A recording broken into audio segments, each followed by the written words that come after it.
ತುಳುನಾಡಿನ ಸಮಸ್ತ ಬಿಲ್ಲವರು ಮಾತ್ರವಲ್ಲದೆ ವಿವಿಧ ಜಾತಿ ಮತಗಳ ಜನರು ಆರಾಧಿಸಿಕೊಂಡು ಬಂದಿರುವ ಕೋಟಿ ಚೆನ್ನಯ್ಯ ಎಂಬ ವೀರ ಪುಣ್ಯ ಪುರುಷರ ಬಗ್ಗೆ ಬಿಜೆಪಿ ಜಿಲ್ಲಾ ಉಪಾಧ್ಯಕ್ಷ ಜಗದೀಶ್ ಅಧಿಕಾರಿ ನೀಡಿರುವ ಅವಹೇಳನಕಾರಿ ಹೇಳಿಕೆ ಖಂಡನೀಯವಾದುದು ಎಂದು ಮಾಜಿ ಕಾರ್ಪೊರೇಟರ್ ಪ್ರತಿಭಾ ಕುಳಾಯಿ ಹೇಳಿದರು.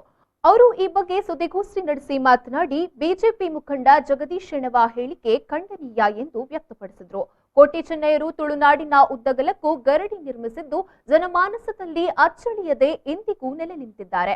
ಅನೇಕ ಪವಾಡಗಳು, ಕಾರಣಿಕ ಶಕ್ತಿಗಳು ನೆಲೆ ನಿಂತ ಗರಡಿಯಲ್ಲಿ ಇಂದಿಗೂ ನಡೆಯುತ್ತಿದ್ದು ತುಳುವರು ಧನ್ಯತಾ ಭಾವ ಹೊಂದಿದ್ದಾರೆ.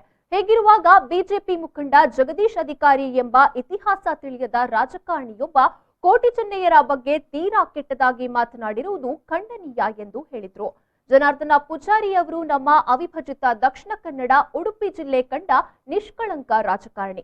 ಇವರ ಕಾಲು ಹಿಡಿಯುವುದಲ್ಲ, ಅಧಿಕಾರಿಯಂತವರು ಪಾದ ತೊಳೆದರೂ ಪಾಪ ತಟ್ಟುವುದಿಲ್ಲ ಎಂದು ಹೇಳಿದರು. ಜಗದೀಶ್ ಅಧಿಕಾರಿ ಅವರು ಬಿಜೆಪಿ ಉಪಾಧ್ಯಕ್ಷರು ಒಂದು ಅವಹೇಳನ ಹೇಳಿಕೆಯನ್ನು ಕೊಟ್ಟಿದ್ದಾರೆ. ಇದರಿಂದ ನಮ್ಮ ಸಮುದಾಯಕ್ಕೆ ತುಂಬ ನೋವನ್ನು ಉಂಟು ಮಾಡಿದೆ. ಇಂಥ ಮೂರ್ಖ ರಾಜಕಾರಣಿಗಳು ಬಾಯಿಗೆ ಬಂದ ಹೇಳಿಕೆಗಳನ್ನು ಕೊಟ್ಟು ಒಂದು ಸ್ಟೇಟ್ಮೆಂಟನ್ನು ಹೇಳ್ತಾರೆ. ಕಾಂಟ್ರವರ್ಷಿಯಲ್ ಸ್ಟೇಟ್ಮೆಂಟ್ ಮಾಡಿಕೊಂಡು ಅವರು ಪ್ರಚಾರ ಗಳಿಸ್ತಾರೆ ಅಂತ ಹೇಳಿ ಖಂಡಿತವಾಗಿ ಇದು ಇವರ ಮೂರ್ಖತನ ಅಂತ ಹೇಳಿ ಬಯಸ್ತೇನೆ. ಈ ಸಂದರ್ಭದಲ್ಲಿ ನಮ್ಮ ಸಮುದಾಯದ ಕೋಟಿ ಚೆನ್ನಯ್ಯರು ಹಲವಾರು ಕಡೆ ಗರಡಿಗಳನ್ನು ನಿರ್ಮಾಣ ಮಾಡಿ ಎಷ್ಟೋ ಭಕ್ತಾದಿಗಳು ಇಲ್ಲಿ ಹೋಗಿ ಆರಾಧನೆಗಳನ್ನು ಮಾಡ್ತಾ ಇದ್ದಾರೆ. ಬರೀ ನಮ್ಮ ಸಮುದಾಯ ಮಾತ್ರ ಅಲ್ಲ, ಎಷ್ಟೋ ಬೇರೆ ಸಮುದಾಯದವರು ಸಹ ಆರಾಧನೆಗಳನ್ನು ಈ ಗರಡಿಗಳಲ್ಲಿ ಮಾಡ್ತಾ ಇದ್ದಾರೆ.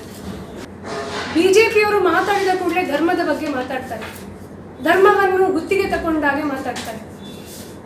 ಈ ಹೇಳಿಕೆಗೆ ಯಾಕೆ ಯಾರು ಏನು ಮಾತಾಡ್ತಾ ಇಲ್ಲ ಅಂತ ಈ ಸಂದರ್ಭದಲ್ಲಿ ನಾನು ಕೇಳಲಿಕ್ಕೆ ಇಚ್ಛಿಸ್ತೇನೆ. ಜನಾರ್ದನ್ ಪೂಜಾರಿ ಅವರು ನಮ್ಮ ಸಮುದಾಯದ ಓರ್ವ ಶ್ರೇಷ್ಠ ನಾಯಕ, ಎಂದಿಗೂ ಅವರು ನಮ್ಮ ನಾಯಕರಾಗಿರ್ತಾರೆ. ಜಗದೀಶ್ ಅಧಿಕಾರಿ ಮಾತಲ್ಲಿ ಹೇಳ್ತಾರೆ, ಜನಾರ್ದನ್ ಪೂಜಾರಿಯವರು ಕಾಲು ಹಿಡಿಯುವುದಿಲ್ಲ ಅಂತ ಹೇಳ್ತಾರೆ. ಅವ್ರು ಕಾಲು ಹಿಡಿಯುವುದು ಮಾತ್ರ ಅಲ್ಲ, ಅವ್ರು ಕಾಲು ತೊಳೆದು ನೀರು ಕುಡಿಬೇಕು ಅಂತ ಮಹಾನ್ ವ್ಯಕ್ತಿಯ. ನಾನು ಈ ಪ್ರೆಸ್ಸಲ್ಲಿ ಹೇಳೋದು ಇಷ್ಟೇ, ಜಗದೀಶ್ ಅಧಿಕಾರಿ ಕ್ಷಮೆಯನ್ನು ಕೇಳಬೇಕು.